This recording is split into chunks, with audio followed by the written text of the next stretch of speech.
আসসালামু আলাইকুম। আজকে অন্তরীকরণ পর্ব 13। তো আমি পর্ব 12তে অব্যক্ত ফাংশনের কিছু শর্টকাট টেকনিক শিখিয়েছিলাম। তারপর আমি তোমাদের একটু মনে করে দিচ্ছি কিভাবে অব্যক্ত ফাংশনের ম্যাথগুলি সলভ করতে হয়। তো দেখো, আমি তোমাদের একটা কোয়েশ্চেন রিপিট করতেছি এখানে। s to the power 4 plus y to the power 4 minus 3ax y হলে dy dx এর মান কত? dy dx এর মান কত? বুঝতে পেরেছো? আমি তোমাদের এখন এটা সলভ করে দিব। তার আগে আমি একটা জিনিস বলে রাখি। আচ্ছা হ্যাঁ, এটা শিরোনামটা একটু লিখি। এটা হচ্ছে অব্যক্ত ফাংশন। কি ফাংশন? এটা হচ্ছে অব্যক্ত ফাংশন। তাহলে এটি কি ফাংশন ভাইয়া? এটা হচ্ছে তোমার অব্যক্ত ফাংশন। লেখা বোঝা যাচ্ছে? ফাংশন। তো এটা হচ্ছে অব্যক্ত ফাংশনের ম্যাথ। তো এটা কিভাবে করতে হয়? এটা হচ্ছে dy dx equal two minus উপরে হচ্ছে এক্স এর সাপেক্ষে ডিফারেন্সিয়েট, নিচে হচ্ছে ওয়াই এর সাপেক্ষে ডিফারেন্সিয়েট। তোমরা আগের ক্লাসে একটু দেখে নিও জিনিসটা, পর্ব 12তে দেওয়া আছে এই বিষয়ে। তারপর আমি একটা এক্সাম্পল দিয়ে দেখা দিচ্ছি, একটু মনে করে দিচ্ছি তোমাদেরকে। তাহলে এটা হচ্ছে কি এক্স এর সাপেক্ষে ডিফারেন্সিয়েট, আর এটা হচ্ছে ওয়াই এর সাপেক্ষে ডিফারেন্সিয়েট। তো এখানে হচ্ছে যখন তুমি এক্স এর সাপেক্ষে ডিফারেন্সিয়েট করবা তখন ওয়াই থাকবে ধ্রুবক, কনস্ট্যান্ট। আর এখানে যখন ওয়াই এর সাপেক্ষে ডিফারেন্সিয়েট করবা তখন এক্স থাকবে কনস্ট্যান্ট, মানে কি ধ্রুবক থাকবে। আমি লেখাগুলি লিখতেছি না, তোমরা আগের ক্লাসটা যদি করে থাকো তাহলে অবশ্যই বুঝবো আমি কি বলতে চাচ্ছি। ঠিক আছে? তো এখন আমি তোমাদের এই কোয়েশ্চেনটা সলভ করে দিচ্ছি। দেখো কীভাবে করবো। ডিওয়াই ডিএক্স ইকুয়াল টু, প্রথমে একটা কী দিতে হবে ভাইয়া? একটা মাইনাস দিতে হবে। তো উপরে কি লিখছি আমি এখানে? এক্স এর সাপেক্ষে ডিফারেন্সিয়েট। তো এক্স এর সাপেক্ষে ডিফারেন্সিয়েট যখন করবে তুমি, যেখানে অনলি ওয়াই থাকবে সেটা বাদ যাবে। যেমন দেখো এটা হচ্ছে এক্স টু দি পাওয়ার 4। তো তুমি এটাকে কী করবে? এখন ডিফারেন্সিয়েট করবা। তাহলে 4 পাওয়ার সেটা আগে চলে আসবে। এরপর পাওয়ার একটা কমবে। তো এটা 4 ছিল, এখান থেকে তুমি 1 মাইনাস করো, তাহলে কত আসবে? 3 আসবে। তাহলে এটা হচ্ছে কি 4x টু দি পাওয়ার 3। আচ্ছা ভাইয়া, এখানে দেখো এটা হচ্ছে শুধু y টু দি পাওয়ার 4, এখানে কোনো x নাই, তার মানে কি এটা অনলি y, তাহলে এটা পুরোটা বাদ যাবে। তো এরপর দেখো এটা হচ্ছে, আচ্ছা এটা আমি -2 = 0 লিখি, -2 = 0। তো এখানে দেখো এটা হচ্ছে 3axy। তো এখানে তুমি যখন x এর সাপেক্ষে ডিফারেন্সিয়েট করবে তখন এই যে এখানে x এর উপর কিছু নাই, মানে 1 আসছে, তাইলে এটা 1 বোঝার সুবিধার্থে আমি এখানে 1 লিখতেছি। তো 1 আগে আসবে, না লিখলেও চলে। তো 1 থেকে 1 গেলে 0, তাহলে তোমার এই x তো থাকবে না, তাই না? তো এখানে কি থাকবে? 3ay থাকবে। আর এখানে হচ্ছে এটা 2 হচ্ছে কি কনস্ট্যান্ট। তুমি যদি কনস্ট্যান্টকে যদি ডিফারেন্সিয়েট করো তাহলে তুমি কী পাবা? 0 পাবা, সেটা না লিখলেও চলবে। আচ্ছা ঠিক আছে, ফাইন। এখন তুমি নিচে দেখো, নিচে হচ্ছে ওয়াই এর সাপেক্ষে ডিফারেন্সিয়েট।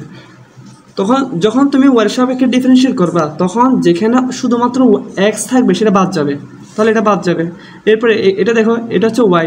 তো ওয়াই টু দি পাওয়ার 4কে যখন তুমি ডিফারেন্সিয়েট করবা তখন কি আসবে? তোমার 4 ওয়াই টু দি পাওয়ার কী হবে? মানে পাওয়ার আগে আসবে, একটা কমবে, 4 থেকে 1 গেলে 3 হবে। ঠিক আছে? এখন এটা দেখো, এটি কী হবে? এই যে ওয়াই সাপেক্ষে যখন ডিফারেন্সিয়েট করবা তখন ওয়াই চলে যাবে, এখানে বাকি কে থাকবে? 3ax থাকবে। ঠিক আছে? তো আমি তোমাদেরকে একটা দেখাইছি। তো আজকে পর্ব 13 তো আমি তোমাদেরকে যেটা শেখাবো সেটা হচ্ছে প্যারামেট্রিক ফাংশন। কি ফাংশন এটা? এটা হচ্ছে প্যারামেট্রিক ফাংশন। আজকেরটা হচ্ছে প্যারামেট্রিক ফাংশন। এটা কিভাবে, মানে তুমি কিভাবে চিনবা, কেমনে চিনবা এটা যে প্যারামেট্রিক ফাংশন? তো চেনার উপায়,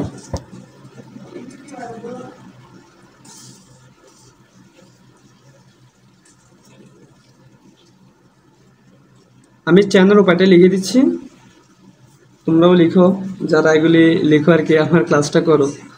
তো এক্স ও ওয়াই এর মান তৃতীয় অন্য একটি চলকের মাধ্যমে দেওয়া থাকবে। তৃতীয় অন্য একটি চলক চলকের মাধ্যমে দেয়া থাকবে। তো এখানে যে তৃতীয় চলক থাকবে ওটাকে কি বলবে? ওটাকে পরিমিতি বলে। তো এখন আমি এই টেকনিকটি লিখি। এটা হচ্ছে তোমাকে যখন dx এর মানটা বের করতে বলবে তখন তুমি কিভাবে করবে?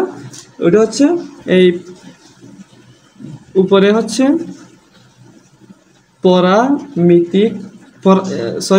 এটা হচ্ছে পরিমিতির সাপেক্ষে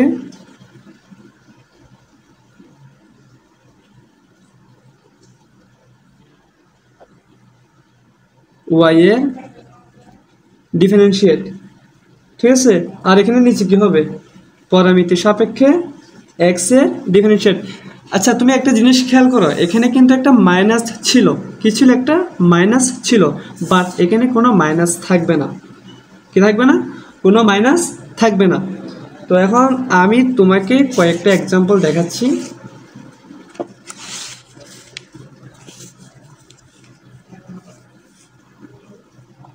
এই যে এক নাম্বার মনে করে কোশ্চেনটা হচ্ছে x equal to 3t minus 4t square, আর y ইকুয়াল টু হচ্ছে তো কি তোমার y equal to t cube plus 2t square minus 6 যদি হয় তাহলে dy dx এর মান কত? ঠিক আছে, dy dx এর মান কত? তো এখন তুমি এটা কিভাবে করবা? আচ্ছা প্রথমে বলে তুমি কেমনে চিনবা এটা যে পরামিতিক ফাংশন? দেখো এখানে এক্সও আছে, ওয়াইও আছে, সাথে কি আছে? এখানে একটা টি আছে। তার মানে কয়টা চলক? 3টে চলক। তাহলে কি এক্স ও ওয়াই এর মান তৃতীয় অন্য একটি চলকের মাধ্যমে দেওয়া থাকবে। এই যে এক্স এর মান, এটা হচ্ছে ওয়াই এর মান, অন্য একটি চলক সেটা হচ্ছে টি। যদি এইভাবে দেওয়া থাকে তাহলে তুমি ধরে নেবে সেটা কি পরামিতিক ফাংশন। যদি পরামিতিক ফাংশন হয় তাহলে তুমি এই শর্টকাট টেকনিকের মাধ্যমে এমসিকিউটা কী করবা? সলভ করবা।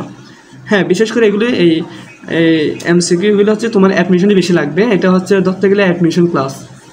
তুমি যদি এইচএসসির স্টুডেন্ট হয়ে থাকো একাদশ দ্বাদশ শ্রেণীর, তাহলে তোমার এগুলো করা উচিত। এবং তুমি যদি অ্যাডমিশনের স্টুডেন্ট হয়ে থাকো তাহলে হাইলি ইম্পর্টেন্ট তোমার জন্য এগুলি। তো আমি এটা তোমাদেরকে সলভ করে দিচ্ছি। দেখো এটা হচ্ছে dy dx equal to dy dx equal to কী হবে? উপরে কি লিখছি আমি? এখানে ওয়াই পরামিতির সাপেক্ষে ওয়াই এর ডিফারেন্সিয়েট। এটা কি ছিল? এটা হচ্ছে এক্স এর সাপেক্ষে ডিফারেন্সিয়েট। তাহলে এটা কি হবে? ওয়াই এর সাপেক্ষে, মানে পরামিতির সাপেক্ষে ওয়াই এর ডিফারেন্সিয়েট। বুঝছো? তো এখন দেখো ওইটা এক্স ছিল, এটা ওয়াই এর সাপেক্ষে, কিন্তু এটা তোমাদের বুঝতে হবে। কম্পেয়ার করে পড়বা। কম্পেয়ার করে যদি তুমি পড়ো তাহলে ক্যাচ করতে একটু সুবিধা বেশি হবে। প্রশ্ন দেখে তুমি বুঝে ফেলতে পারবা যে এটা এখান থেকেই করছে। তো এটা হচ্ছে পরামিতির সাপেক্ষে কি ওয়াই ডিফারেন্সিয়েট। তাহলে ওয়াই হচ্ছে যে এখানে টি কিউব। তাহলে এখানে কি আসবে?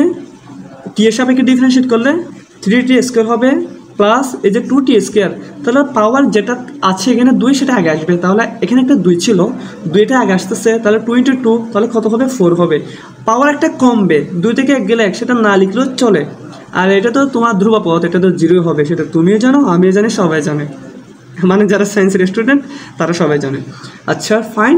এখন দেখো এটা হচ্ছে এক্স এর ডিফারেন্সিয়েট, মানে পরামিতির সাপেক্ষে এক্স এর ডিফারেন্সিয়েট। এখানে এক্স কোনটায়? যে x equal to 3t minus 4t square আছে না? দেখো তাহলে কি হবে? দেখো টি এর সাপেক্ষে এই 3tকে তুমি যদি ডিফারেন্সিয়েট করো তাহলে তুমি কী পাবা? 3 পাবা। মাইনাস এখানে 2 আছে, 2টা আগে চলে আসবে, তাহলে 4 দুগুণে 8 হবে। পাওয়ার একটা কমবে, সেটা না লিখলেও চলে। এখন এখানে এটা কি পাইছো? 3t minus 4t square. তো 3t স্কোয়ার প্লাস, হ্যাঁ তোমার এটা আনসার শেষ এটুকুই। তো আমি তোমাকে আরেকটা করে দিচ্ছি, তুমি সেটাও দেখো। 2 নম্বর দেখো, ধরো এটা তোমাকে দিচ্ছে 10y equal to 2t by 1 minus t square. এরপর হচ্ছে কি sin x equal to 2t by 1 plus t square হলে dy dx এর মান কত? dy dx এর মান কত? এখন তুমি দেখো ভাই এখানে এটা হচ্ছে 10y, মানে এক্সও আছে এখানে ওয়াইও আছে, সাথে একটা টি আছে, তার মানে কয়টা চলক? 3টা চলক। যদি 3টা চলক থাকে তাহলে সেটা হচ্ছে প্যারামেট্রিক ফাংশন। কি ফাংশন? Parametric function. তো এখন আমি শর্টকাট যে টেকনিকটা জানি ওইটার মাধ্যমে এটা সলভ করে ফেলবো। দেখা যাচ্ছে কিনা দেখো তো একটু, ওদিকে দেখা যায় না, আমি খেয়াল করতেছি না, মানে দেখা যাচ্ছে কিনা দেখো। উপরে কি হবে? ওয়াই ডিফারেন্সিয়েট, এই যে ওয়াই কোথায়? এই যে এখানে আছে না ওয়াই, এটা হচ্ছে ওয়াই। তবে তোমাদের এখানে একটা কাজ করতে হবে, এই যে x equal to y equal to এভাবে থাকতে হবে। এখানে তো x equal to y equal to নাই, এখানে তো 10y আছে, তাহলে তোমার এটাকে ওয়াই ইকুয়াল টু লিখতে হবে। আচ্ছা, তোমার আমি পাশে লিখতেছি, এটা ওয়াই সমান কি লেখা যায়? 10, এটা ওই পাশে চলে গেলে 10 ইনভার্স হয়ে যাবে, 10 ইনভার্স। তাহলে 10 ইনভার্স কী হবে? 2t/1 - t স্কয়ার হবে। সিমিলারলি এটা হচ্ছে এক্স ইকুয়াল টু কী হবে? এই সাইন ওই পাশে চলে গেলে সাইন ইনভার্স হবে, এখানে হবে 2t/1। লেখাও যাচ্ছে না, মানে কি একটা অবস্থা, লেখা বিশ্রী হয়ে যাচ্ছে। তোমরা বুঝতেছো? আই থিঙ্ক বুঝতেছো। আমি তেমন বলতেছি, মানে না বুঝলে তোমরা আমার আমি যে বলতেছি ওটার মাধ্যমে তোমরা লিখে ফেলিও। তো এটা হচ্ছে এক্স ইকুয়াল টু, আমি এখন লিখে ফেলছি। এখন হচ্ছে উপরে কি লিখবো? উপরে হচ্ছে ওয়াই ডিফারেন্সিয়েট। ওয়াই কোনটা? এই যে tan inverse 2t/1 - t square. তুমি যদি এটাকে ডিফারেন্সিয়েট করো তাহলে তুমি কি পাবা বলো তো? তুমি যদি tan ইনভার্স 2t/1 - t স্কয়ারকে যদি তুমি ডিফারেন্সিয়েট করো তাহলে কি পাবা? তো এটা হচ্ছে, হ্যাঁ আরেকটা কথা, আমি এটা পর্ব কত জানি আমি, 5 নাকি 6 কিছু একটা হবে, আমি ভুলে গেছি। এটা হচ্ছে তোমার tan inverse 2t/1 - t square equal to, তুমি 2 tan ইনভার্স লিখতে পারবা। এই টি আছে না, তাহলে তুমি টি লেখো এখানে, 2 tan ইনভার্স টি লিখতে পারবা, ঠিক আছে? আর এটা দেখো, এই যে sign inverse 2t/1 + t square না, এটাকে তুমি কি লিখতে পারবা?